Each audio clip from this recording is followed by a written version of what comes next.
Olá, tudo bem? Eu me chamo Ronaldo E eu sou o Vitor. e este é o primeiro episódio do Metendo o Livro.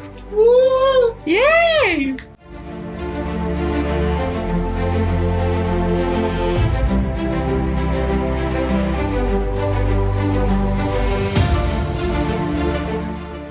Esse primeiro episódio ele é um episódio de leitura. E aí a gente não vai comentar, a gente vai ler o livro que a gente vai propor para vocês. E é mais ou menos isso. A ideia do Metendo o Livro é te fazer companhia em momentos de solitude, introduzindo em você o mundo da leitura. Mas fica tranquilo, que o máximo que pode acontecer É, você já pode olhar. é você já vai chorar. Isso. Que delícia!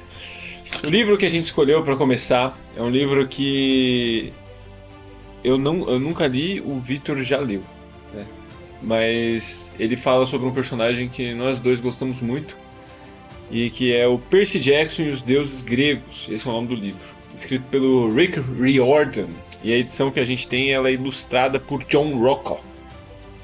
Tudo isso pela editora Intrínseca. É isso aí. Tipo, é legal esse livro porque o Jordan, ele compilou, vamos dizer assim, toda, entre aspas, né, a história do início da mitologia grega, tudo é contado pela visão do Percy. Então, eu achei que ficou bem da hora. Ficou mais leve a história, o modo que ele contou. E olha que tá pesada pra caralho, hein? Mas a nossa ideia é fazer esse primeiro episódio em que a gente vai ler o livro em si mesmo, né, como se fosse um audiobook, e depois a gente vai ter um episódio também comentando essa parte que a gente leu. E assim vai funcionar a dinâmica do podcast. Um episódio de leitura, um episódio de comentários. Tá bom?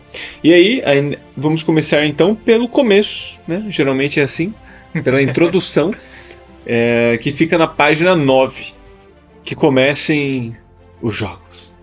Vai devagar. Ai.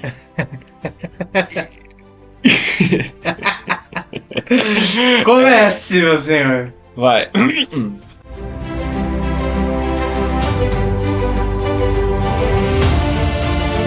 Introdução.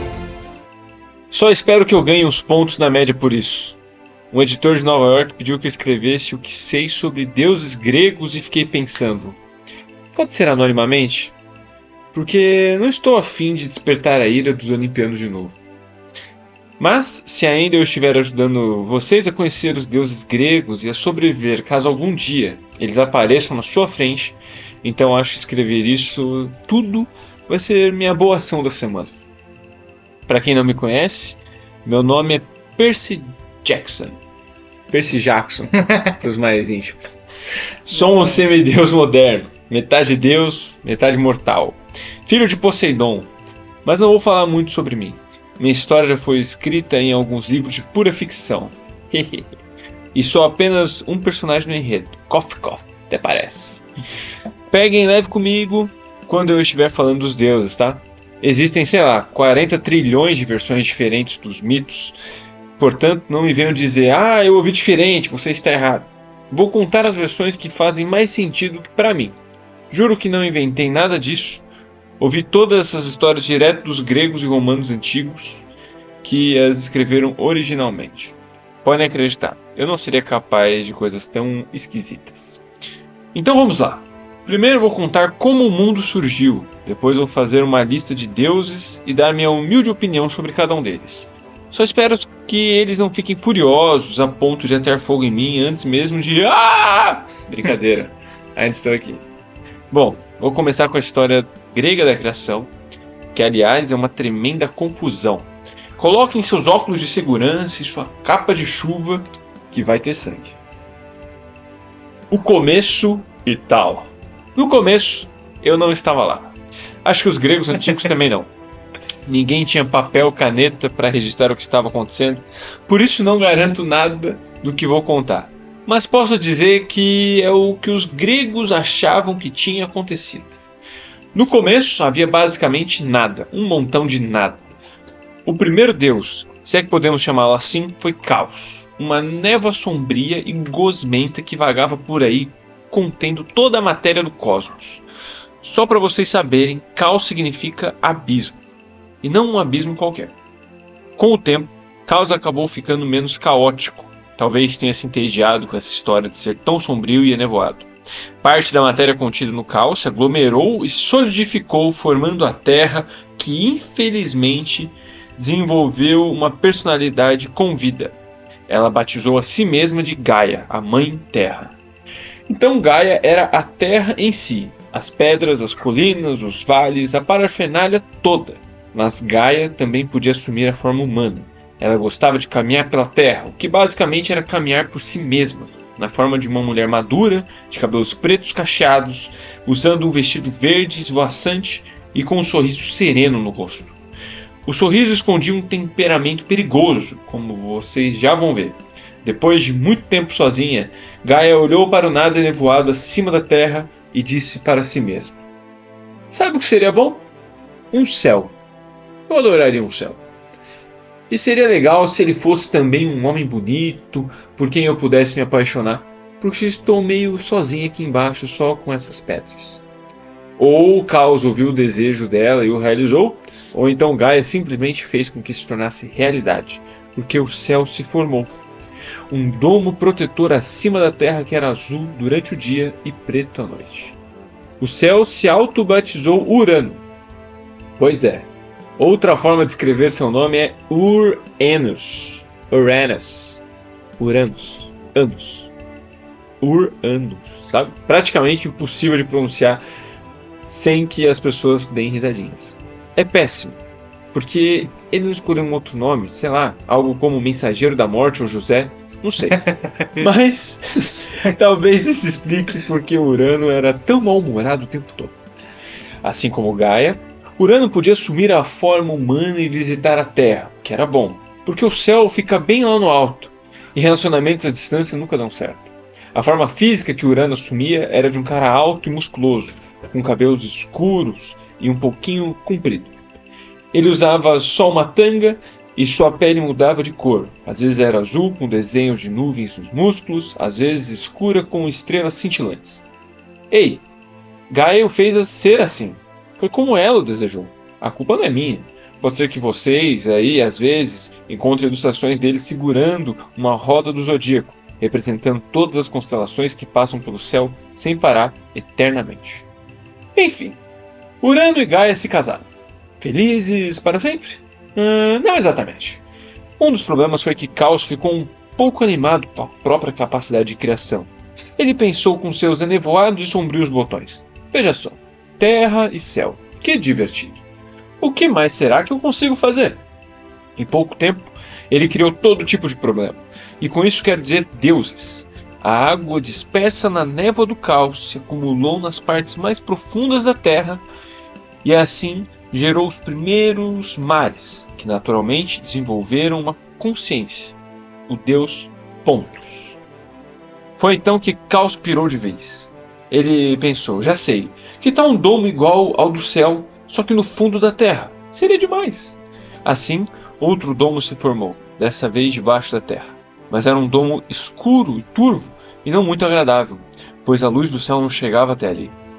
Esse era Tártaro, o poço do mal, que, como vocês podem deduzir pelo nome, quando desenvolveu uma personalidade de Deus, não ganhou nenhum concurso de popularidade.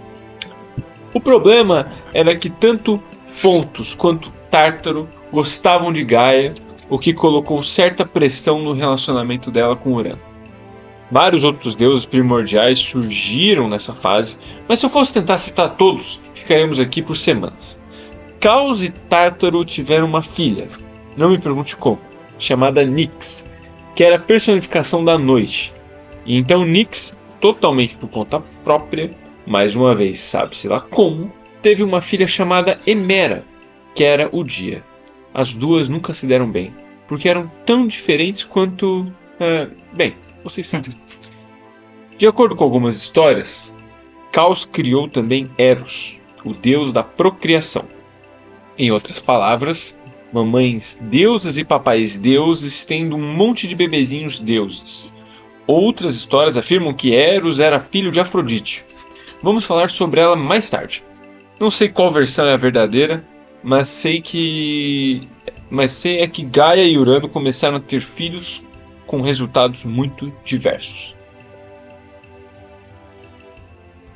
Primeiro, eles tiveram 12, 6 garotas e 6 garotos, os chamados Titãs.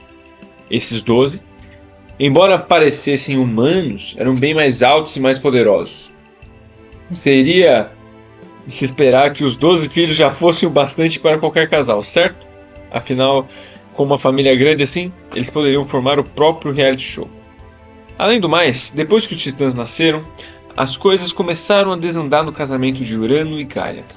Urano passava muito tempo no céu. Não visitava a família, não ajudava a cuidar dos filhos, e Gaia ficou muito chateada. Os dois começaram a brigar. Conforme os filhos cresciam, Urano só gritava com eles e basicamente era um péssimo pai. Algumas vezes, Gaia tentara consertar os filhos. Gaia pensou que talvez eles se reaproximassem se tivessem mais filhos. Nossa, eu acho que eu li errado. Algumas vezes Gaia e Urano tentaram consertar as coisas, não consertar os filhos.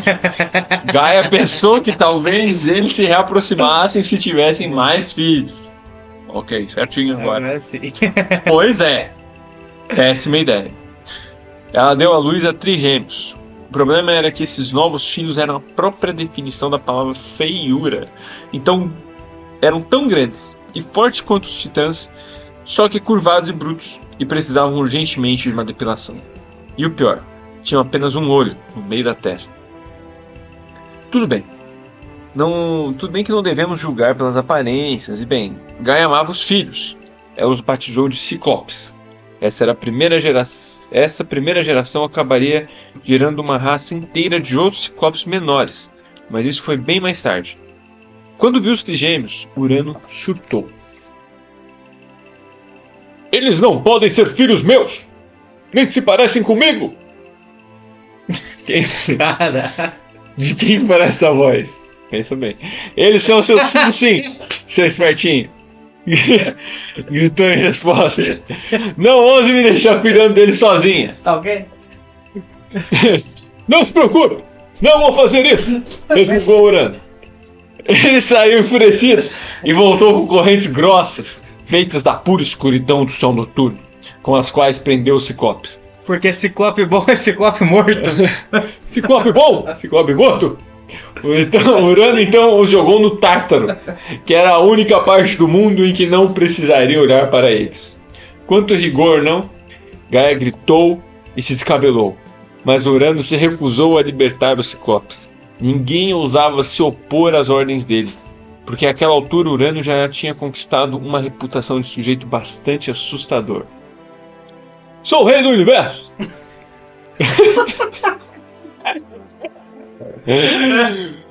Como não poderia ser?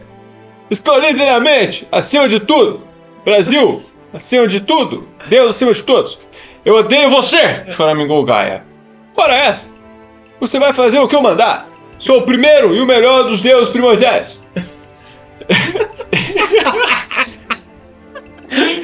Eu nasci antes de você, protestou Gaia. Você nem estaria aqui se eu não me provoque.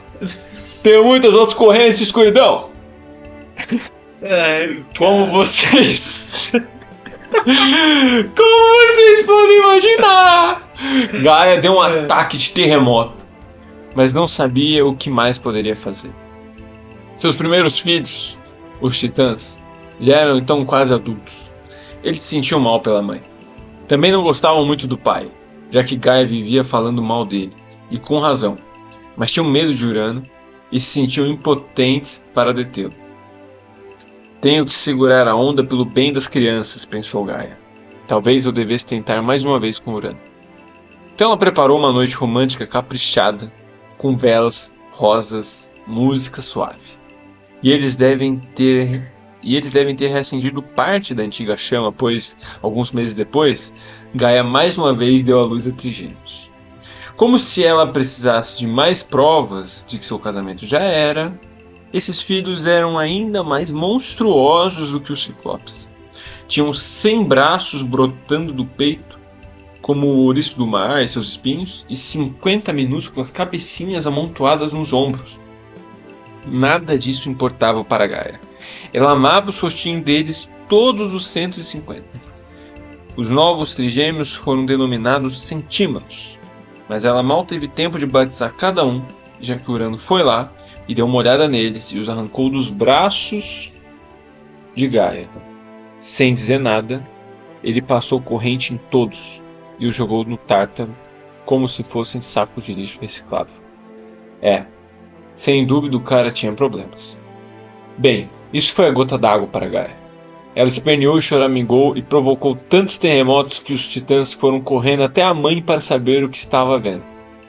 O pai de vocês é um belo de um bosta. Não tá escrito nada.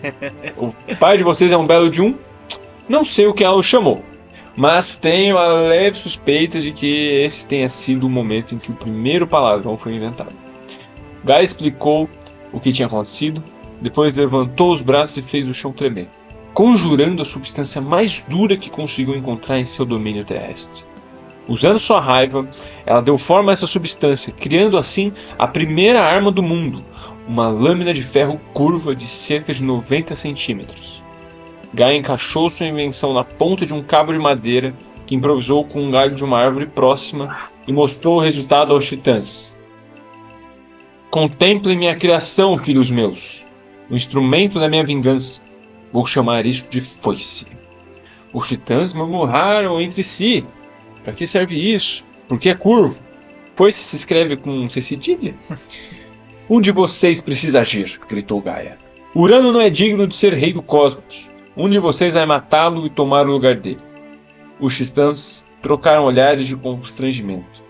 Então, explique melhor essa parte de matar, pediu Oceano, o titã mais velho. Oceano passava quase o tempo todo nas partes mais ermas do mar, junto com o deus primordial da água, que ele chamava de Tio Pontos.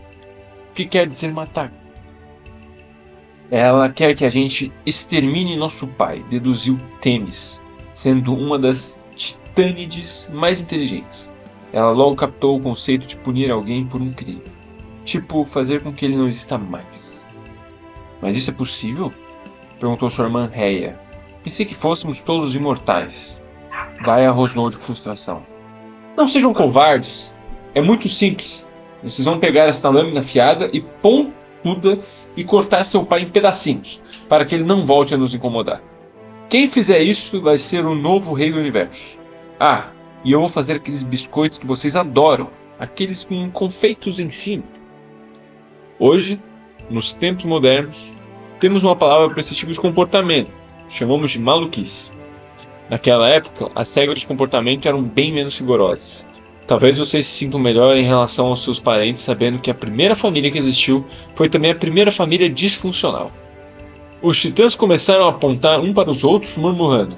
Ei, você seria ótimo para matar o papai. Não, acho que você é que deveria fazer isso. Eu adoraria matar o papai, de verdade, mas é que eu tenho uns compromissos, então eu mato, disse uma voz lá no fundo. O mais novo dos 12 abriu caminho até a frente. Cronos era o menor de todos. Não era o mais inteligente, nem o mais forte, nem o mais rápido, mas era o mais sedento por poder. Imagino que quando você é o caçula de 12 irmãos, acaba sempre procurando formas de se destacar e ser notado. O titã mais novo adorou a ideia de reinar sobre o mundo, ainda mais se isso significasse ser o chefe de todos os irmãos. Sem contar que uns biscoitos com confeitos até que cairiam bem. Cronos tinha cerca de 2,80 metros de altura, o que era uma mixaria para um titã. Ele não parecia tão perigoso quanto alguns de seus irmãos, mas era um garoto ardiloso. Já tinha até conquistado o título de O Trapaceiro entre os titãs, pois jogava sujo nas lutas e nunca estava onde esperavam que estivesse. Cronos tinha o sorriso e o cabelo escuro cacheado da mãe, mas tinha a crueldade do pai. Quando olhava para alguém, nunca dava para saber se pretendia lhe dar um soco ou contar uma piada. Sem contar a barba dele, que era meio irritante. Cronos ainda era novo para ter barba, mas já estava deixando crescer alguns pelinhos no queixo, formando uma barbicha que mais parecia um bico de corvo. Quando Cronos viu a foice, seus olhos brilharam. Ele queria aquela lâmina de ferro. Só ele entre os 12 irmãos entendia o estrago que aquilo poderia causar. E quanto a matar o pai, por que não? Urano mal reparava na existência de Cronos mesmo, nem Gaia, na verdade. Os pais não deviam sequer saber seu nome. Cronos odiava ser ignorado. Estava cansado de ser o menor e usar todas as roupas idiotas de segunda mão que herdara dos irmãos. E eu mato, repetiu ele. Faço o picadinho do papai. Meu filho preferido... Opa, quase que eu errei o personagem aqui. Meu filho preferido, exclamou Gaia. Você é incrível! Eu sabia que podia contar com você. Mas quem é você mesmo? Cronos. Ele conseguiu sustentar o sorriso. Sabe como é? Por uma foice, biscoitos e uma chance de cometer assassinato, valia a pena esconder seus verdadeiros sentimentos. Será uma honra matar por você, mamãe. Mas vai ter que ser do meu jeito. Primeiro, quero que você atraia papai para cá. Faça com que ele venha visitá-la. Peça desculpas a ele. Diga que tudo é culpa sua e que você vai fazer um jantar caprichado para se redimir. É só dar um jeito de trazê-la até aqui hoje à noite e agir como se o ainda amasse. Ah, fez Gaia. Ficou maluco? É só fingir. Quando ele estiver na forma humana e sentado ao seu lado, eu apareço e o ataco. Mas vou precisar de ajuda. Ele se virou para os irmãos, que estavam de repente muito interessados nos próprios pés. Olha só, pessoal. Se isso der errado, o papai vai se vingar de todos nós. Não podemos cometer erros. Vou precisar de 4 ajudantes para segurá-lo, para que ele não fuja para o céu antes que eu termine o serviço, disse Cronos. Os outros não falaram nada. Deviam estar tentando imaginar o irmãozinho mirrado atacando aquele sujeito enorme e violento que tinham como pai, e não deviam estar gostando da perspectiva de como aquilo iria terminar. Ah, deixem de frescura, reclamou Cronos. Eu é que vou fazer o trabalho sujo de retalhar e picar e tal. Vocês só precisam segurá-lo. Quando eu for rei, vou recompensar os 4 que me ajudarem. Vou dar um canto da terra para cada um governar. O norte, o sul, o leste e o oeste. É uma oferta irrecusável. Quem topa? As garotas eram inteligentes demais para se envolverem com assassinatos. Elas inventaram desculpas e logo foram embora. O filho mais velho, Oceano, mordia o polegar de nervosismo. Tenho que voltar por mar por causa de uns assuntos aquáticos. Lamento. E então, restaram apenas 4 irmãos. Coio, Jápeto, Crio e Périon. Cronos sorriu para eles. Ele pegou a foice da mão de Gaia e testou a ponta tirando uma gota de sangue dourado do próprio dedo. 4 voluntários. Então, legal. Jápeto pigarreou. Bem, na verdade, Hyperion o cutucou com o cotovelo. Fechado, Cronos. Pode contar com a gente, prometeu ele. Excelente, disse Cronos, e essa foi a primeira vez que um gênio do mal disse a palavra excelente. Ele lhes contou o plano. Naquela noite, incrivelmente, Urano apareceu.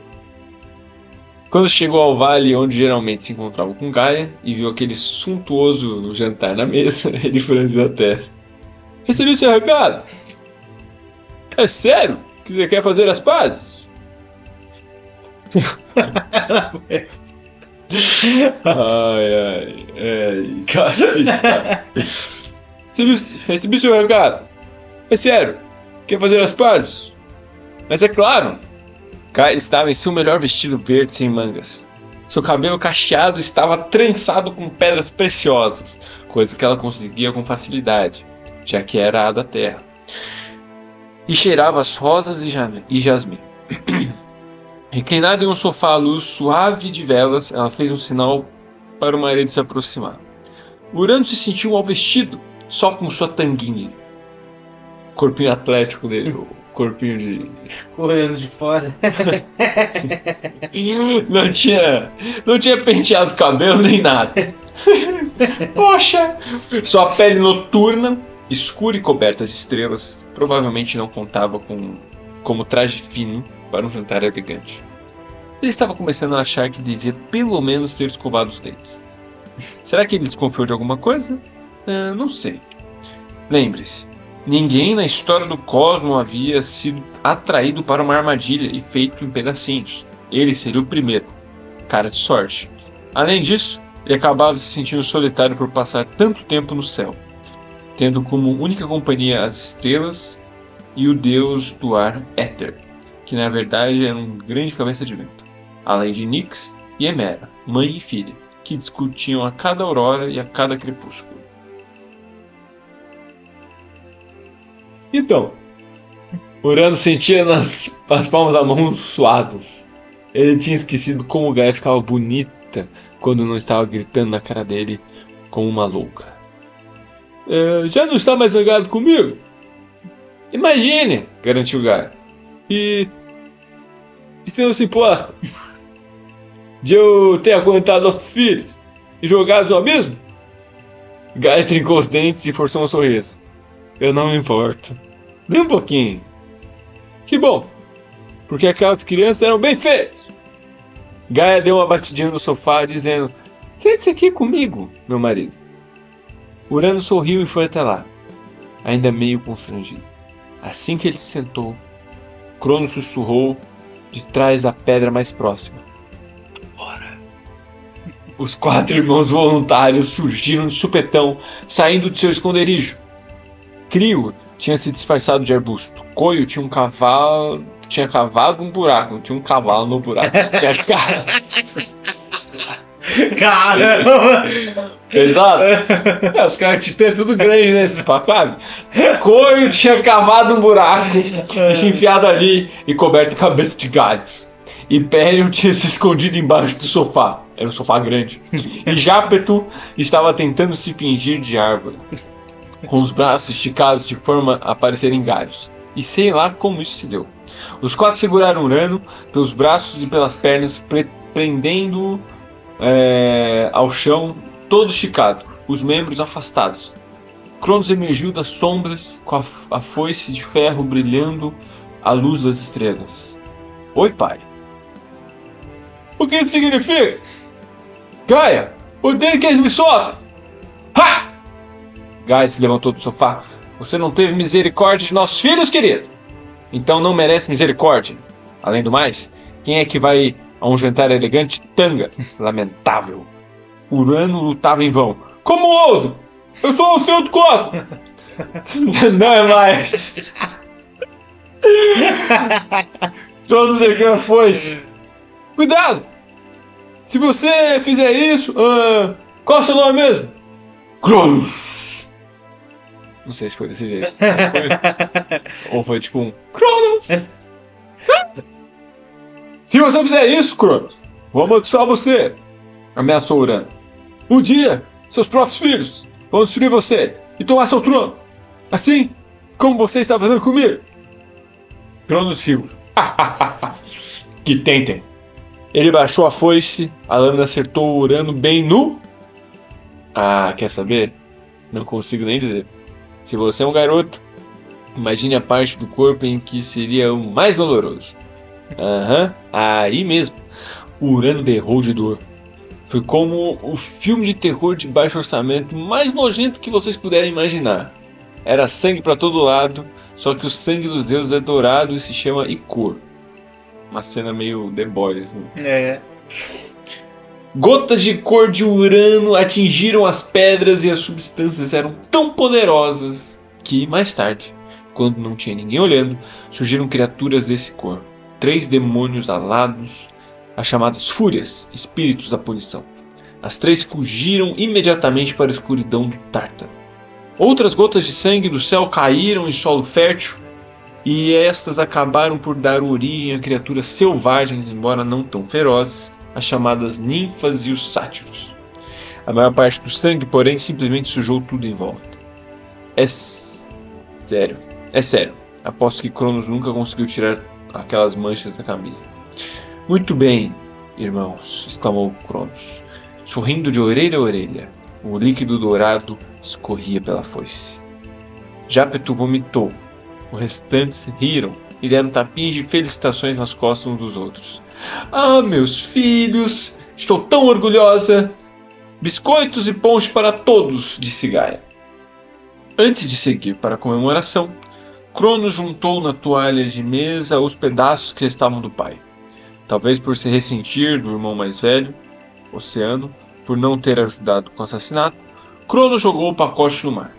O sangue se misturou com água salgada, gerando...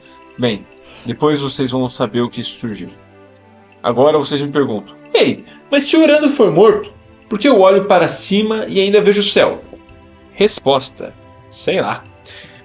Meu palpite é que de Cronos matou a forma física do deus para que Urano não pudesse mais aparecer na Terra e reivindicar o reino. Eles basicamente o exilaram no ar.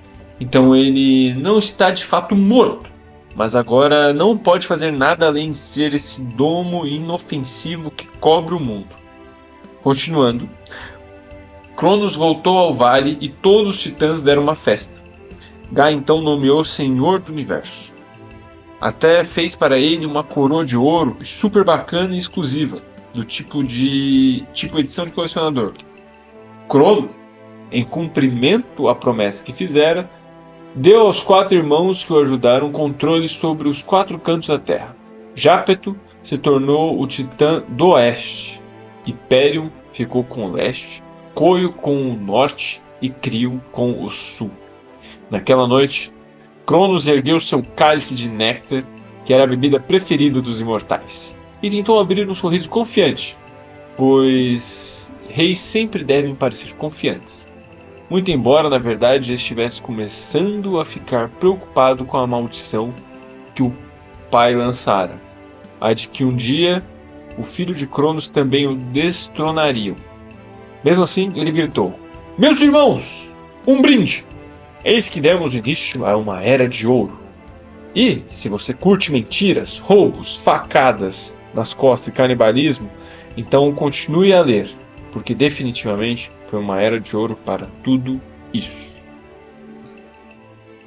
A era de ouro do canibalismo. No começo, Cronos nem era tão mau. Teve que se esforçar muito para chegar a ser um crápula repugnante.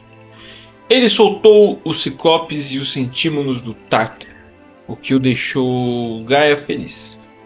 E os sujeitos monstruosos acabaram sendo úteis. Tinham passado toda a sua estadia no abismo aprendendo a forjar metal e a erguer construções com pedras. Acho que não tinha muita coisa para se fazer por lá. Então, como forma de demonstrar gratidão pela recém-conquistada liberdade, construíram um palácio enorme para Cronos no topo do Monte Otris, que na época era o ponto mais alto da Grécia. O palácio foi todo feito em mármore preto como a noite. Colunas gigantescas e salões enormes brilhavam à luz de tochas mágicas. O trono foi entalhado em bloco sólido de obsidiana. Obsidian, para quem joga Minecraft. Com ouro e diamantes incrustados. Devia causar uma impressão e tanto, mas duvido que fosse muito confortável.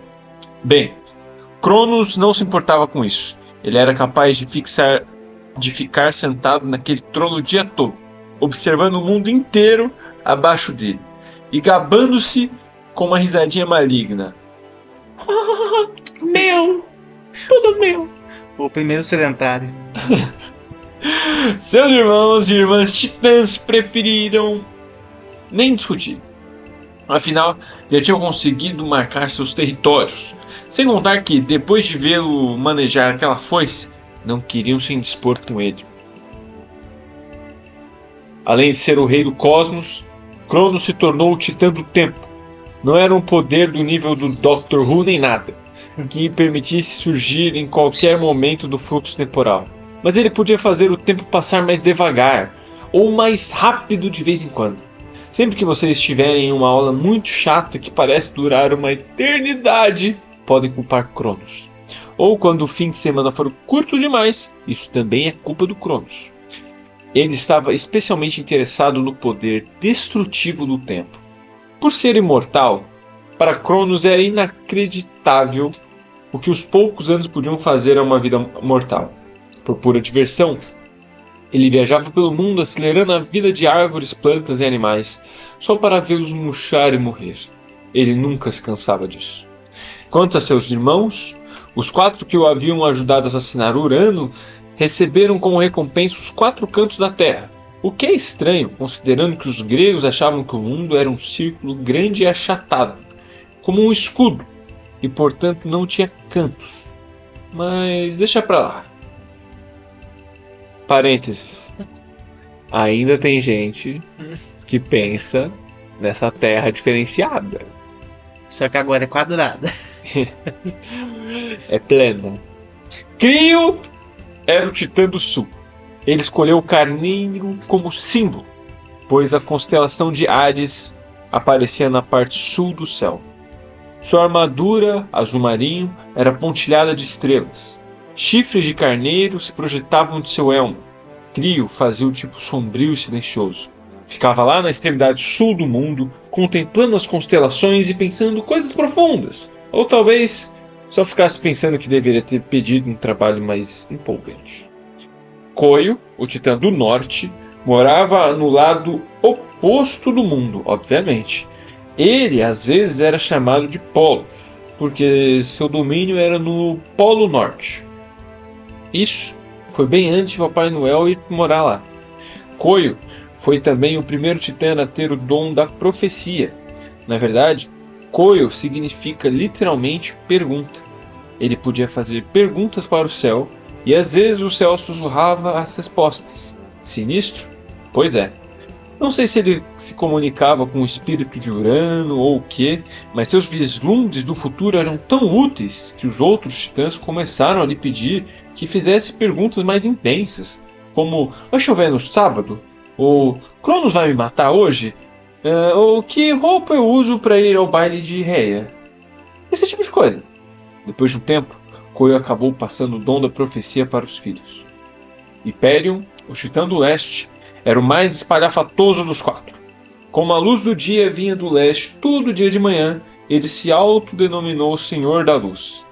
Pelas suas costas, porém, todos o chamavam de Cronos Light, porque ele fazia tudo que Cronos mandava e porque era basicamente igual ao irmão, só que com metade das calorias e sem gosto algum. Hyperion usava uma armadura dourada absurdamente brilhante e era conhecido por irromper em chamas quando menos se esperava. Ou seja, era a diversão das festas. Já seu outro irmão, Jápeto, o Titã do Oeste, era bem mais tranquilo. Um bom pôr do sol sempre faz a gente querer parar de tudo e relaxar. Mesmo assim, não era nada legal deixá-lo irritado. Jápeto lutava muito bem e sabia como usar uma lança. Seu nome significa literalmente o Empalador. Tenho certeza de que ele não conseguiu esse nome furando as orelhas em farmácias. Quanto ao último irmão, Oceano, seu domínio era o grande volume de água que se acumulavam no mundo. Foi assim que as áreas passaram a ser chamadas de Oceano. Poderia ter sido pior. Se Jápeto ficasse com as águas, hoje estaremos falando sobre o Jápeto Atlântico e cruzando o Jápeto Pacífico, o que definitivamente não soa tão bem. Agora, antes de falarmos sobre os 6 Titânides, é melhor eu tratar logo de uma questão bem desagradável. É que chegou um momento em que os titãs homens começaram a pensar: ei, papai tinha Gaia como esposa. E quanto às nossas esposas? Foi quando eles olharam para as titãs mulheres e pensaram: eu sei, você está gritando, Eca! Eles queriam se casar com as próprias irmãs? Pois é, eu também acho isso bem nojento, mas a questão é a seguinte: os titãs não viam os relacionamentos familiares do mesmo jeito que nós. Primeiro, como eu já disse, as regras de conduta... Primeiro, como eu já disse, as regras de conduta eram bem menos rígidas naquela época. Além disso, não havia muita escolha quando o assunto era escolher um pretendente para casar. Não dava para simplesmente criar um perfil no paqueratitã.com e encontrar sua alma gêmea. Mas o mais importante é que os imortais são diferentes dos humanos. Eles vivem mais ou menos para sempre. Têm poderes maneiros. Têm licor em vez de sangue e DNA. Então não se preocupam com os possíveis problemas genéticos na interação entre os consanguíneos. Por conta disso, não vem essa coisa toda entre irmãos e irmãs da mesma forma. Um rapaz e uma garota poderiam ter nascido da mesma mãe, mas quando os dois crescessem e se tornassem adultos, já não pensariam um no outro necessariamente como irmãos. Essa é a minha teoria. Ou talvez os titãs fossem todos criaturas medonhas e pronto. Vocês pensam o que quiserem. De qualquer modo, nem todos os irmãos titãs se casaram com as irmãs. Aí vai um resumo. Lá vem. A mais velha era Theia. Para ganhar a atenção da garota, era só exibir algumas coisas brilhosas na frente dela. Theia adorava objetos brilhantes e paisagens iluminadas. Toda manhã ela dançava de felicidade com a luz do dia que voltava. Escalava a montanha só para poder avistar quilômetros ao redor. Até entrava no mundo subterrâneo para buscar pedras preciosas, usando seus poderes mágicos para fazê-las resplandecer e cintilar. Theia foi quem deu o brilho ao ouro e fez os diamantes se reluzirem. Ela se tornou a Titânide da visão clara. Como era toda luz e brilho, acabou se casando com Hyperion, o Senhor da Luz. Como vocês podem imaginar, eles se deram muito bem. Só não sei como os dois conseguiam dormir com o Império brilhando a noite toda e Theia babando de prazer, exclamando: mais brilho! Mais brilho! Sua irmã Themis, completamente diferente. Era quieta e reservada e nunca tentava atrair a atenção para si mesma, sempre usando um discreto chale branco sobre o cabelo.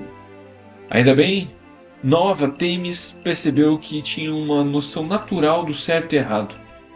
Ela entendia o que era justo e o que não era. Sempre que ficava em dúvida, extraía sabedoria direto da terra, como alegava. Mas acho que por terra, ela não queria dizer Gaia, porque Gaia não se importava muito com essas coisas de certo e errado. Bem, Themis tinha uma boa reputação entre os irmãos. Conseguia mediar até as piores brigas. Tornou-se a Titânide da lei natural e da justiça. Não se casou com nenhum dos 6 irmãos, o que só prova sua grande sabedoria. Terceira irmã, Tétis. E juro que é o último nome com T entre as garotas, porque até eu estou ficando confuso. Tétis adorava rios, córregos e água fresca corrente de qualquer tipo. Era muito gentil, sempre oferecendo bebidas aos irmãos, embora os outros já estivessem cansados de ouvir que um titã de altura média precisava de 24 copos grandes de água por dia para ficar bem hidratado. Tétis se via responsável por cuidar do mundo todo, já que todos os seres vivos precisam de água. Ela acabou se casando com o oceano, o que não era muito difícil de imaginar. Ei, você gosta de água? Eu também gosto de água. Somos feitos um para o outro. Thebe, a quarta irmã, morava bem no centro geográfico do mundo, o que para os gregos significava o oráculo de Delfos, uma fonte sagrada onde às vezes dava para ouvir, se você soubesse escutar, sussurros do futuro. Os gregos chamavam esse lugar de Ónfalos, literalmente o umbigo da terra. Embora eles nunca tenham especificado se era um umbigo do tipo saltado ou achatadinho. Hebe foi um dos primeiros seres a descobrir como ouvir as vozes de Delfos, mas ela não era do tipo de vidente sombrio e misterioso. Seu nome significava iluminada, e ela sempre via as coisas pelo lado positivo. Suas profecias geralmente eram como biscoitos da sorte, apenas coisas boas. O que devia ser bom para quem só quisesse ouvir coisas boas, mas não tão bom para quem estivesse com um problema sério. Por exemplo, se você fosse morrer no dia seguinte, Thebe talvez lhe dissesse: bem, estou prevendo que você não vai precisar se preocupar com a prova de matemática da semana que vem. Thebe acabou se casando com Coio, o cara do norte, porque ele também tinha o dom da profecia. Infelizmente, porém, os dois só se viam de vez em quando, pois moravam muito longe um do outro. Informação bônus. Muito depois, o neto de Thebe, um rapaz chamado Apolo, assumiu o oráculo. Como herdou os poderes dela, ele às vezes era chamado de Febo Apolo. A Titânide número 5 era Mnemosine. Como é que fala? Mnemosine. Mnemosine. Parece um nome de restaurante. Mnemosine. Mnemosine. Eita nada, Mnemosine. Não lembra de mais nada? Tipo, Amnésia? não. Como é que fala? É. Mnemônico?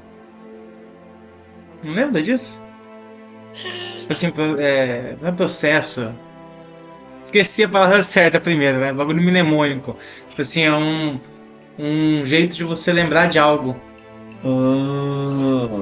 Sacou? Aí você vai ler o resto e vai entender por quê. Olha aí, ó. Vamos lá. Mas faz sentido. Tá vendo? A Titânide número 5 era Mnemosine.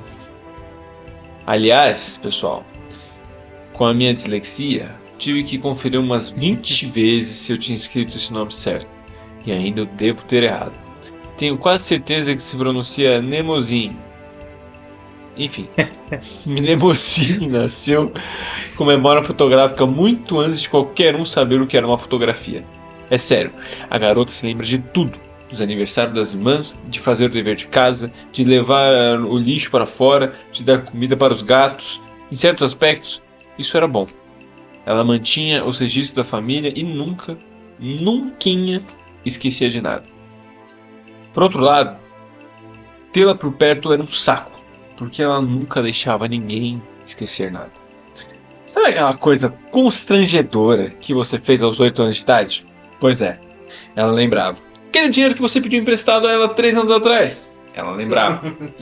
O pior era que Mnemosine esperava que todo mundo tivesse uma memória boa como a dela. Para isso, ela inventou as letras e a escrita para que nós, pobres idiotas desmemoriados, pudéssemos registrar tudo de forma permanente. Mnemosine se tornou a Titânide da memória, principalmente da decoreba. Da próxima vez que você precisar decorar as capitais dos estados ou os nomes dos rios para um teste de geografia sem saber por que está fazendo isso, agradeça a Mnemosine. Esse tipo de obrigação foi totalmente ideia dela. Nenhum dos outros titãs quis casar com ela. Por que será? Por fim, havia o número 6, Rhea. Pobre Rhea. Sendo a mais meiga e mais bonita das Titânides, obviamente foi a que teve a vida mais difícil. Seu nome significa fluxo ou tranquilidade. E ambos combinam com sua personalidade. Ela sempre seguiu o fluxo das coisas, assim como sempre deixava as pessoas calmas. Vagava pelos vales da terra visitando os irmãos, conversando com as ninfas e os sátiros que surgiram do sangue de Urano. E amava os animais. Seu preferido era o leão. Nas imagens que vemos de Rhea, geralmente ela é retratada com alguns leões, o que era bem útil para ela poder andar por aí em segurança, mesmo nos bairros mais perigosos. Rhea se tornou a titã da maternidade. Ela adorava bebês e sempre ajudava nos partos das irmãs. Acabou ganhando o título de Grande Mãe quando teve seus filhos. Infelizmente, ela precisava se casar para ter seus próprios bebês, e foi assim que começou os problemas. Mas estava indo tudo tão bem. O que poderia dar errado? Foi isso o que a Mãe Terra pensou. Gaia estava tão satisfeita em ver os filhos no comando do mundo que decidiu se enfurnar na Terra por um tempo e ser apenas a Terra. Ela já tinha passado por maus bocados, gerado 18 filhos, merecia um descanso. Gaia estava convencida de que Cronos cuidaria de tudo e seria um bom rei para todo sempre. Então resolveu deitar um pouco para tirar um breve cochilo, ou seja, em termos geológicos, alguns milênios. Enquanto isso, os titãs começaram a ter filhos. Os titãs da segunda geração, Oceano e Tétis, o Senhor e a Senhora Água, tiveram uma filha chamada Clymene, que se tornou a deusa titã da fama. Ela devia curtir essa história de fama porque cresceu no fundo do mar, onde nunca acontecia nada. Clymene adorava celebridades e revistas de fofoca. Estava sempre antenada nas últimas notícias de Hollywood. Ou teria adorado se Hollywood existisse na época. Assim, como muitas pessoas obcecadas pela fama, ela seguiu para o oeste, já que Hollywood fica na costa oeste dos Estados Unidos, na costa oeste dos Estados Unidos, e acabou se apaixonando pelo titã do oeste, Jápetro. Eu sei, ele tecnicamente era tio dela, nojento, mas, como já expliquei, os titãs eram diferentes. Meu conselho é que você não pense muito sobre isso. Jápeto e Clymene tiveram um filho chamado Atlas, que acabou se tornando um excelente lutador e também um cara meio babaca. Cresceu, Atlas se tornou o braço direito de Cronos e seu principal malfeitor. E agora já entramos onde a galera já conhece mais um pouco, já tá mais familiarizado. Principalmente quem deu... Quem deu Percy Jackson já era, agora já tá no campo certo. Começou a aparecer a galera. Tem até uma coisa, mas depois eu... Depois, Jápeto e Clymene tiveram um filho chamado Prometeu, que era quase tão esperto quanto Cronos. De acordo com algumas lendas, Prometeu inventou um tipo de vida menor do qual vocês devem ter ouvido falar: os humanos. Um dia ele estava à toa na beira do rio, moldando formas com argila, quando esculpiu umas figuras engraçadas, parecidas com os titãs, só que bem menores e mais fáceis de esmagar. Talvez um pouco do sangue de Urano tenha caído na argila, ou talvez Prometeu tenha soprado vida nas figuras de propósito, não sei. Só sei que as criaturas de argila ganharam vida e se tornaram os 2 primeiros humanos. E Prometeu ganhou uma medalha por isso? De nada. Os titãs viam os humanos da mesma forma que nós enxergamos porquinhos da Índia. Alguns titãs achavam os humanos até bonitinhos, apesar de morrerem rápido demais e não servirem para nada. Outros achavam que eram roedores repugnantes, e outros ainda simplesmente não prestavam atenção neles. Quanto aos humanos, eles basicamente se escondiam nas cavernas e só viviam correndo para não serem pisados. Os titãs continuaram tendo mais bebês titãs. Não vou mencionar todos eles, senão ficaremos aqui o mesmo tempo que demorou o cochilo de Gaia.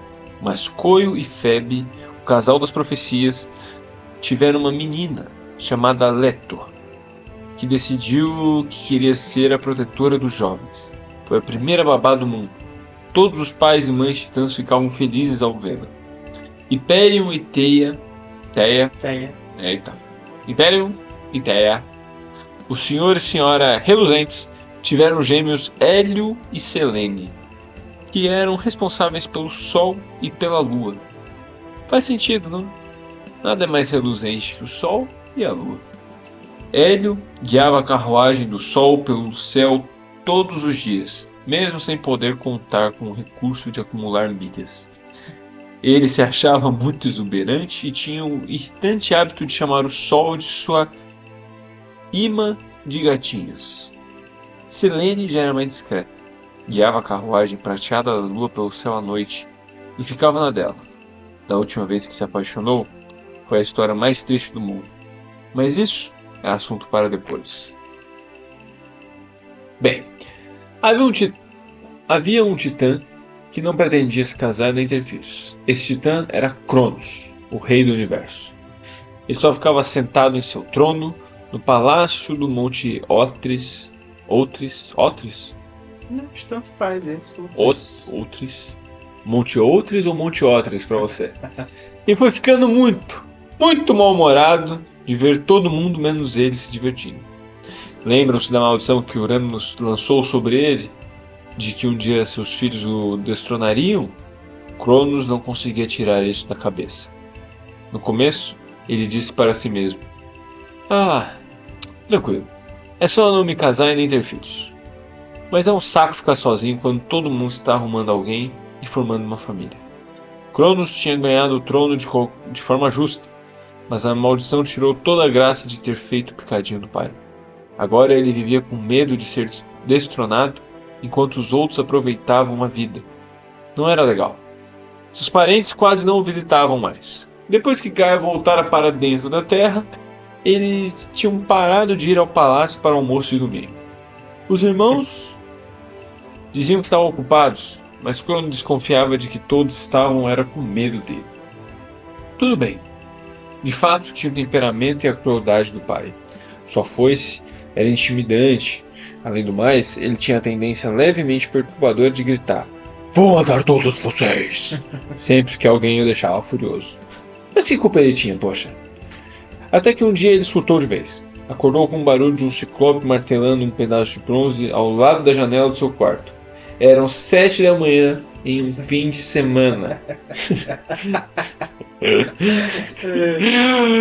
Cronos tinha prometido à mãe que libertaria os ciclopes dos centímetros do Tártaro, mas já estava ficando cansado daqueles parentes feios.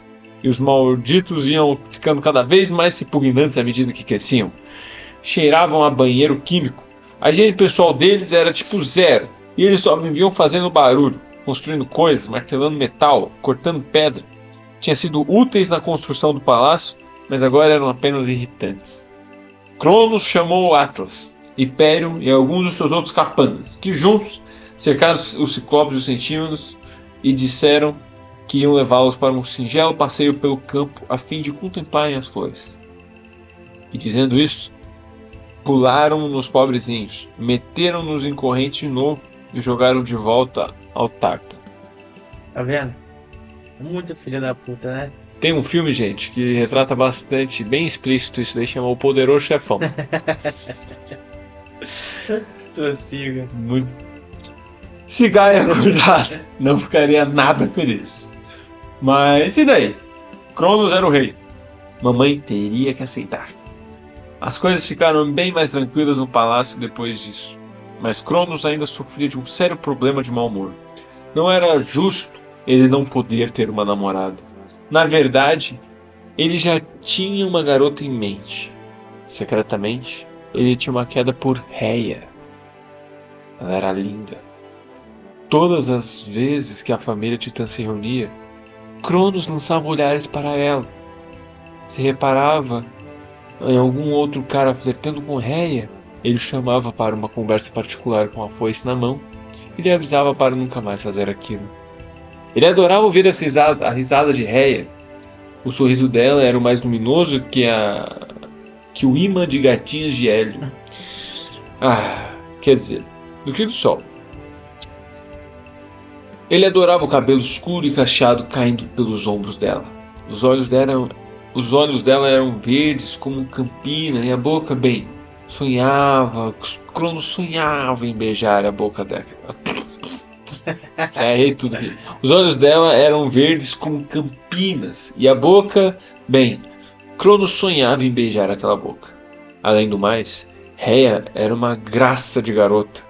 Todas as pessoas, todos os amados. Oh, meu santo. Além do mais. Oh, meu santo, oh, meus deuses! Oh, meus deuses! Eles estão pregando peças. Além do mais, Rhea era uma graça de garota. Todos a amavam. Cronos pensou: se ao menos eu tivesse uma esposa assim, minha família não teria tanto medo de mim. Todos viriam ao palácio com mais frequência. Rhea me ensinaria a ser um titã melhor. A vida seria incrível. Mas aí uma outra parte dele pensava: não posso me casar por causa daquela maldita. Ou melhor, não posso me casar por causa daquela maldição maldita. Maldição maldita? Idiota que foi. Bora. Cronos resmungou em frustração. Cronos resmungou em frustração. Ele era o maldito rei do universo. Podia fazer o que quisesse. Talvez Urano só estivesse querendo deixá-lo perturbado e não houvesse maldição alguma. Ou talvez Cronos desse sorte e não tivesse filhos. Conselho de amigo: se você não quer ter filhos, não se case com a titã da maternidade. Cronos tentou se controlar, mas acabou não conseguindo suportar mais. Ele convidou Rhea para um jantar romântico e se declarou. Aproveitou e já pediu a irmã em casamento. Olha, eu não sei se Rhea o amava ou não. Se não amava, imagino que tenha ficado com medo de dizer. Afinal, ele era Cronos, o trapaceiro, O cara que tinha matado o pai deles. O rei do universo, ora essa. Sem contar o pequeno detalhe de que, durante todo o jantar, sua foice ficou pendurada em um gancho na parede logo atrás dele. A lâmina brilhando à luz de velas, como se ainda estivesse coberta com o dourado do licor. Rhea aceitou a proposta de casamento. Talvez ela tenha pensado que poderia torná-lo um cara melhor. Talvez o próprio Cronos acreditasse nisso. Eles tiveram uma bela lua de mel. Algumas semanas depois, quando Cronos soube, de surpresa, que Rhea estava esperando o primeiro filho deles, tentou se convencer de que estava tudo bem. Ele estava feliz. Jamais seria um péssimo pai como Urano. Não importava se o bebê seria um titã menino ou menina. Cronos o amaria e esqueceria aquela maldita... Oh meu Deus. Cronos o amaria e esqueceria aquela maldição antiga. Então o bebê nasceu uma bela garotinha. Rhea secretamente temia que seu filho acabasse nascendo um ciclope ou um centímano. Talvez Cronos também estivesse preocupado com isso. Mas não. A criança era perfeita. Na verdade, era perfeita até demais. Rhea deu a ela o nome de Hestia. Ela envolveu o bebê em mantos macios e a mostrou ao papai orgulhoso. No começo, Cronos sorriu. A criança não era um monstro. Legal. Mas quando mexeu no seu queixinho, olhou nos seus olhos e fez o costumeiro barulhinhos bobos, Cronos percebeu que Hestia não era exatamente uma titânide. Ela era menor que um bebê titã, porém mais pesada e com proporções perfeitas. Os olhos eram inteligentes demais para uma recém-nascida. Ela irradiava poder. Com a compreensão que tinha do tempo, Cronos conseguiu facilmente visualizar como a garota ficaria quando crescesse. Ela seria menor do que um titã, mas capaz de grandes feitos. Superaria qualquer titã em qualquer coisa que escolhesse realizar. Esta era uma versão melhorada deles, um titã 2.0, o grande lançamento do verão. Na verdade, ela não era uma titã, ela era uma deusa, a primeira de um ramo completamente novo da evolução imortal. Ao olhar para ela, Cronos se sentiu como um celular velho, olhando para os demais modernos smartphones do mercado. Ele soube que seus dias estavam contados. Seu sorriso orgulhoso de papai sumiu. Aquela criança não podia crescer, senão a profecia de Urano se tornaria realidade. Ele tinha que agir rápido. Cronos sabia que Rhea jamais concordaria que a filha fosse morta, e ela tinha trazido aqueles leões idiotas, como sempre. Ele não podia começar uma briga ali em pleno salão do trono. Além do mais, não dava para pegar a foice enquanto segurava o bebê. Ele precisava se livrar de Hestia imediatamente, e de uma vez por todas. Ele abriu muito a boca, muito mesmo, mais do que achava que conseguia. Seu maxilar inferior se escancarou como o daquelas cobras enormes que conseguem comer uma vaca. Então Cronos enfiou Hestia na boca e a engoliu inteira. Blup! De repente, e ela se foi. Como vocês podem imaginar, Rhea surtou completamente. Minha filha! Gritou ela. Você acabou de... Opa! Cronos arrotou. Foi mal, desculpe. Os olhos de Rhea se esbugalharam. Ela gritou mais. Teria se jogado em cima de Cronos e começado a socá-lo ou ordenado que seus leões o atacassem, mas ficou com medo de machucar o bebê, que agora estava dentro dele. Guspa, minha filha! Exigiu Rhea. Não posso. Tenho um estômago super forte. Quando alguma coisa desce, não sobe de volta. Como você pôde... Você que não aguentou dessa vez. Como você... Ops. Quinta série é foda. Como você pode engolir nosso bebê? Nossa filha! Quanto a isso, Cronos tentou fazer um ar de arrependido. Escute, meu bem, aquela criança não ia dar certo. Dar certo? É que, sabe, por causa da maldição, Cronos contou a ela sobre a profecia de Uranus. Então, relaxe, benzinho. Aquele bebê nem era um titã de verdade. Era um problema na certa. Estou falando. O próximo filho vai ser melhor, tenho certeza. Aquilo parecia perfeitamente razoável para Cronos. Mas não sei por que Rhea não ficou satisfeita. Ela foi embora batendo o pé furiosa. Seria de se esperar que Rhea jamais o perdoasse. Pense bem, seu marido come seu primeiro filho como se fosse um aperitivo. Mães normais não esqueceriam isso. Mas a situação de Rhea era complicada. Em primeiro lugar, Cronos tinha engolido a bebê Hestia inteira. E Hestia tecnicamente era imortal como os pais. Não podia morrer, mesmo dentro do estômago do pai. Era nojento lá dentro? Sim. Um pouco claustrofóbico? Com certeza. Mas fatal? Não. Ela ainda estava viva, pensou Rhea, como um consolo. Posso encontrar um jeito de pegá-la de volta. Isso a acalmou um pouco, apesar de ela não ter nenhum plano. Rhea não podia usar a força para conseguir o que queria. Ela era uma titânide gentil. Mesmo se tentasse lutar contra o marido, a maior parte dos titãs mais fortes, como o Hyperion e aquele capanga que era o Atlas, apoiaria Cronos. Ela não podia optar por atacá-lo sorrateiramente com uma faca ou com a foice, ou mesmo com os seus leões. Seria um risco muito grande, porque poderia machucar o bebê. Talvez você esteja pensando, espera aí, se o bebê é imortal, por que Rhea está com medo de machucá-lo? Sabe? É que os imortais podem ficar gravemente feridos, aleijados ou mutilados. Um ferimento talvez não os matasse, mas eles nem sempre se curavam. Ficavam aleijados para sempre. Vocês vão ver alguns exemplos disso mais para frente. Rhea não queria abrir Cronos e correr o risco de fazer picadinhos no bebê, porque viver cortado em pedaços não é vida, ainda mais para quem vive eternamente. Ela não podia se divorciar de Cronos, porque ninguém tinha inventado o divórcio ainda. E, mesmo se já existisse essa possibilidade, Rhea teria medo de propor. Compreensível, não? Como vocês devem ter reparado, Cronos era completamente maluco. Rhea sabia disso desde que ele matara o pai deles e depois saíra pela festa de comemoração com a camisa toda manchada de cor gritando: "Beleza de assassinato, pessoal! Toca aqui!" Ela também não podia fugir, porque Cronos era o senhor de todo o mundo.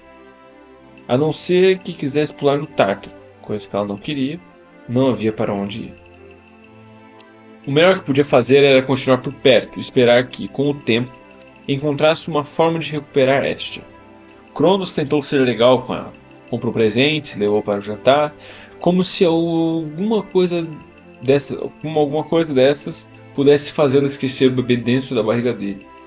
Quando achou que já tinha se passado tempo suficiente, uns 3 ou 4 dias, Cronos insistiu para que tentassem ter mais filhos. Por quê? Talvez ele tivesse um desejo de morte secreto. Talvez tenha ficado obcecado pela profecia de Urano e quisesse ver se o filho seguinte seria um titã ou um daqueles deuses horríveis, poderosos e perfeitos demais. Então Rhea teve um segundo bebê, uma garotinha ainda mais linda do que a primeira. Ela a batizou de Deméter. Rhea ousou ter esperança. Deméter era tão adorável que talvez derretesse o coração de Cronos. Não era possível que ele se sentisse ameaçado por aquele pacotinho de felicidade. Cronos tomou o bebê nos braços e viu imediatamente que Deméter também era deusa. Ela irradiava uma aura ainda mais poderosa que a de Hestia. Aquela ali era problema com um P maiúsculo. Dessa vez ele nem hesitou, abriu a boca e a engoliu. Deixa teatral para o ataque de gritos da mãe, deixa teatral para as desculpas. Rhea ficou seriamente tentada a chamar os leões, mas agora o preço a pagar era ainda mais alto. Cronos tinha 2 bebês dentro da pança.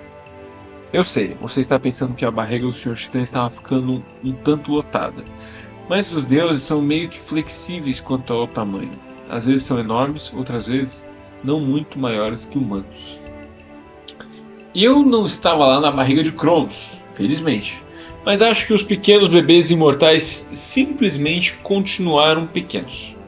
As meninas foram se desenvolvendo, mas sem crescer. Era como molas cada vez mais compridas, esperando que um dia pudessem se esticar por completo. e rezando todos os dias para Cronos não comer nada com muita pimenta no jantar. Pobre Rhea. Cronos insistiu para que tentassem de novo. Próximo filho será melhor, prometeu ele. Chega de engolir bebês. O terceiro filho? Menina também. Rhea batizou de Hera, que saiu menos titânica ainda e a mais deusa de todas. Rhea era mesmo a grande mãe. Na verdade, era um pouco boa demais nisso. Cada filho que ela tinha era melhor e mais poderoso do que o anterior. Rhea não queria levar a pequena Hera para Cronos, mas era a tradição na época. Os pais tinham que pegar o bebê no colo. Era uma daquelas leis naturais em que Têmis sempre insistia. Também havia uma lei natural contra pais comerem os próprios filhos, mas o medo impedia que Têmis comentasse isso com Cronos. Assim, Rhea se encheu de coragem e foi até lá. Meu senhor, gostaria de lhe apresentar sua filha Hera. Glupt! Dessa vez, Rhea saiu do salão do trono sem dar um ataque. Estava entorpecida demais pela dor. Estava entorpecida demais pela dor, infelicidade e perplexidade. Tinha se casado com um mentiroso patológico que também era um assassino canibal comedor de bebês. Tinha como ser pior? Ah, é. Ele era também rei do universo e tinha um monte de capangas poderosos, então ela não podia reagir nem fugir. Sim, as coisas eram piores. Mas 2 vezes ela deu luz a bebês, deuses perfeitos e adoráveis. O quarto filho foi um garoto chamado Hades. Rhea esperava que Cronos fosse deixá-lo viver, afinal todo pai quer um filho para poder jogar bola com ele, certo? Não, foi goela abaixo, meu amigo. O quinto filho foi outro garoto, Poseidon, a mesma coisa, nhaque. Nessa altura, Rhea fugiu do palhaço. Não. Tá certo. Também. Errado, não tá. Nessa altura, Rhea fugiu do palácio. Ela chorou e berrou, não sabia o que fazer. Foi até os irmãos e sobrinhos, qualquer pessoa disposta a escutá-la. Implorou por ajuda. Os outros titãs ou tinham medo demais de Cronos, como Tênis, ou trabalhavam para Cronos, como o Império. Esses últimos mandaram que ela parasse de choramingar. Típico, né? Por fim, Rhea foi visitar a irmã Febe no oráculo de Delfos, mas infelizmente nem o oráculo tinha conselhos para ela. Rhea correu à campina mais próxima, se jogou no chão e começou a chorar, até que de repente ouviu um sussurro vindo da terra. Era a voz de Gaia, que ainda dormia, mas que mesmo nos sonhos não conseguira aguentar ouvir o choro da amada filha. Quando seu próximo filho estiver para nascer, sussurrou a voz de Gaia, vá dar à luz em Creta. Você vai encontrar ajuda lá.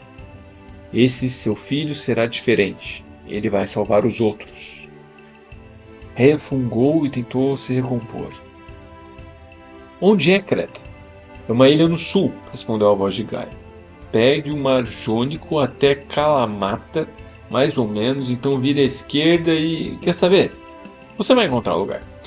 Quando chegou a hora e a barriga de Rhea começou a ficar muito grande, ela respirou fundo, tomou coragem e seguiu confiante até o salão do trono. Meu senhor Cronos, ela disse. Vou para Creta. Voltarei com o bebê. Creta? Por que Creta? Ah, bem, sabe esses vislumbres do futuro que Ko e Febe às vezes têm? Sei. Eu não queria estragar a surpresa, mas eles profetizaram que se eu tivesse esse filho em Creta, você ficaria mais feliz do que com todos os outros. E é claro, meu senhor, que tudo o que eu mais quero é fazê-lo feliz. Cronos franziu a testa desconfiado, mas pensou: Bem, eu já comi 5 filhos, e Rhea continua aqui? Se ela quisesse arrumar alguma coisa, já teria feito. Além do mais, a essa altura seus pensamentos estavam ficando meio arrastados. Ele tinha 5 jovens deuses se mexendo na barriga, brigando por espaço. Por isso sempre sentia como se tivesse comido um banquete e precisasse tirar um cochilo. Imaginem 5 deuses dentro da barriga. Cruzes! É gente suficiente para uma partida de tênis dupla, incluindo o juiz. Eles estavam lá fazia tanto tempo que deviam estar torcendo para Cronos engolir um baralho ou um banco imobiliário. Bem, então Cronos olhou para Rhea e disse: Você vai trazer o bebê para mim imediatamente. Tá quase fazendo a voz do pai dele. Tá virando o pai dele. É claro. Tudo bem. Transformação completa. Pode ir. Onde fica a Greta? Não sei direito, disse Rhea, mas eu encontro. E ela encontrou. Chegando lá, foi recebida na mesma hora por ninfas solícitas, que também tinham ouvido a voz de Gaia. Elas a levaram para uma caverna aconchegante, escondida na base do Monte Ida. O córrego das ninfas corria ali perto. Então Rhea teria muita água fresca disponível, e a floresta farta oferecia bastante comida. Sim, eu sei. Os imortais viviam basicamente de néctar e ambrosia. Mas ambrósias, tá. Mas se precisassem, eles também podiam comer outras coisas. Ser um titã não seria muito divertido se não desse para apreciar uma pizza de vez em quando. Rhea deu à luz a um saudável bebê Deus, o mais bonito e mais perfeito até o momento. Rhea o batizou de Zeus, que significa céu, ou resplandecente, ou simplesmente vivo. Cada um diz uma coisa. Eu voto na última opção porque acho que àquela altura Rhea tinha esperanças bem modestas em relação ao filho, mantê-lo vivo e longe de estômagos hostis. Zeus começou a chorar, talvez por sentir a atenção da mãe. O som ecoou por toda a caverna e se espalhou mundo afora, tão alto que todos souberam, inclusive a mãe Titã, que um bebê tinha nascido. Ah, que ótimo, murmurou Rhea. Eu prometi levar a criança para Cronos imediatamente. Agora ele vai ficar sabendo que é hora de engolir mais um bebê. O chão da caverna tremeu. Uma pedra grande surgiu da terra, uma pedra lisa e oval, exatamente do mesmo tamanho e peso de um bebê deus. Rhea não era burra. Ela sabia que era um presente de Gaia. Normalmente as pessoas não ficam empolgadas quando recebem pedra de presente, mas Rhea entendeu o que deveria fazer. Ela envolveu a pedra em mantos e deixou o verdadeiro bebê Zeus aos cuidados das ninfas. Ela só esperava conseguir sustentar a farsa quando voltasse para o palácio. Irei visitá-lo sempre que puder, prometeu Rhea às ninfas. Mas como vocês vão cuidar do bebê? Não se preocupe, disse Neda. Neda? N-E-D-A. Neda. É Neda. Neda. Uma das ninfas. Podemos alimentá-lo com o mel das abelhas aqui. Quanto ao leite, temos uma cabra imortal que é ótima. Uma o quê? Perguntou Rhea. A ninfa foi buscar a cabra Almateia, que produziu um leite de cabra mágico excelente. Amalteia. Amalteia? Almateia? Almalteia. Amalteia. Não é isso aí? É, Almalteia, mas não sei ler. Não sei. Você falou Almateia. Almateia. Mateia. Siga. Excelente. De muitos sabores diferentes, inclusive nas versões semi-desnatadas, chocolatadas e sem lactose. Ah, tenta pra cada sabor. Caralho. Vai fazer inveja nos leites. Tudo que a gente tem hoje Então. pasteurizado. A vaquinha mococa fica com inveja.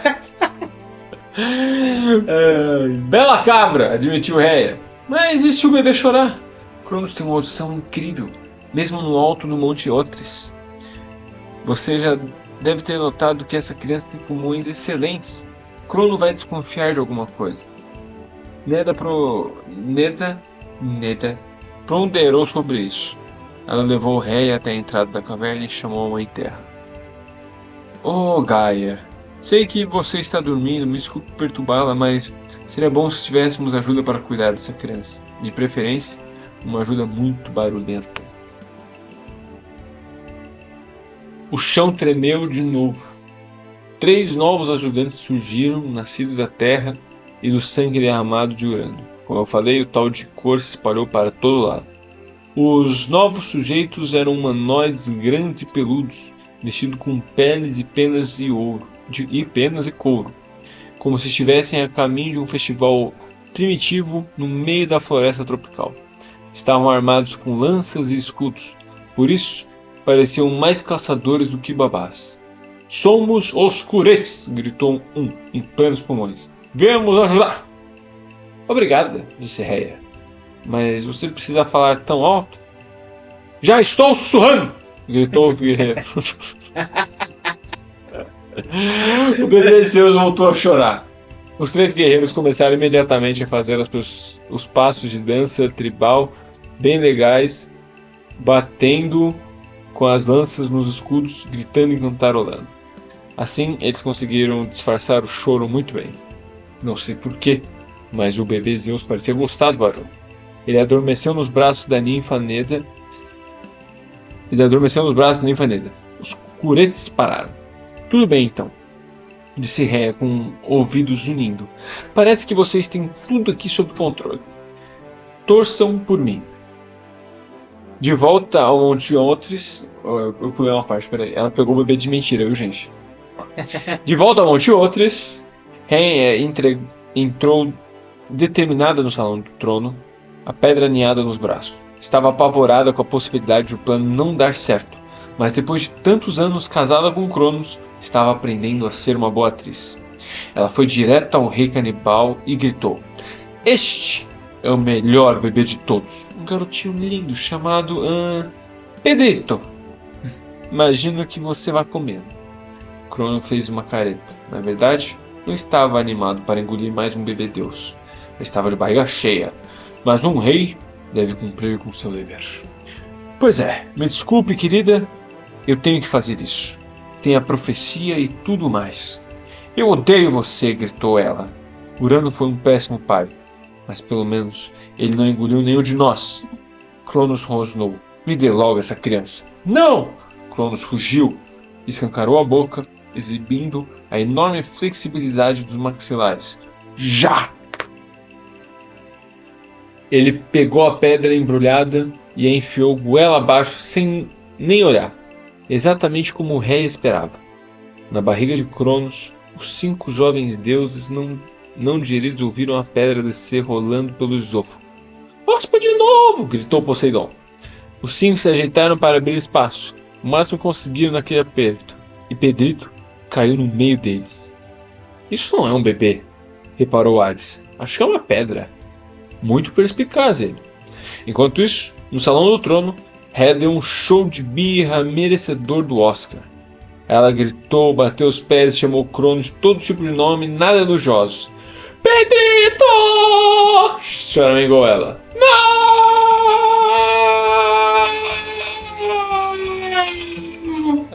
Cronos começou a ter uma dor de estômago horrível. Esse bebê era pesado, reclamou ele. O que você andou dando pra ele comer?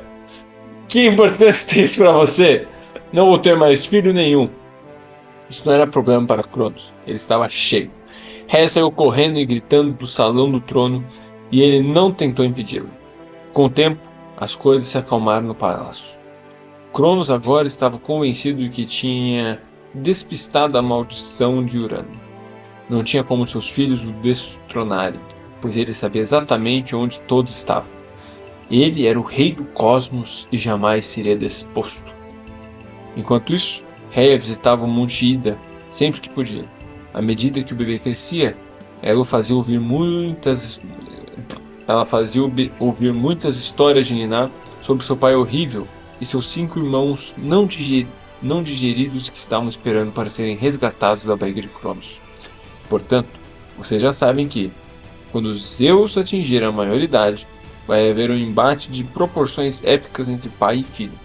Se vocês querem um final do tipo Felizes para Sempre, para Cronos e seus titãs, sugiro que parem de ler agora, porque no próximo capítulo, Zeus vai pirar. E é isso, galera. Bom, para quem chegou até aqui, lemos da página 9 a 40, galera. E não esqueçam de nos seguir nas redes sociais, que é o Instagram, e no Spotify também, hein? Ativa o sininho aí, importante, que a cada lançamento você já fica sabendo na hora. O nosso @metendolivro. E até o próximo episódio, galera. Até o próximo, gente.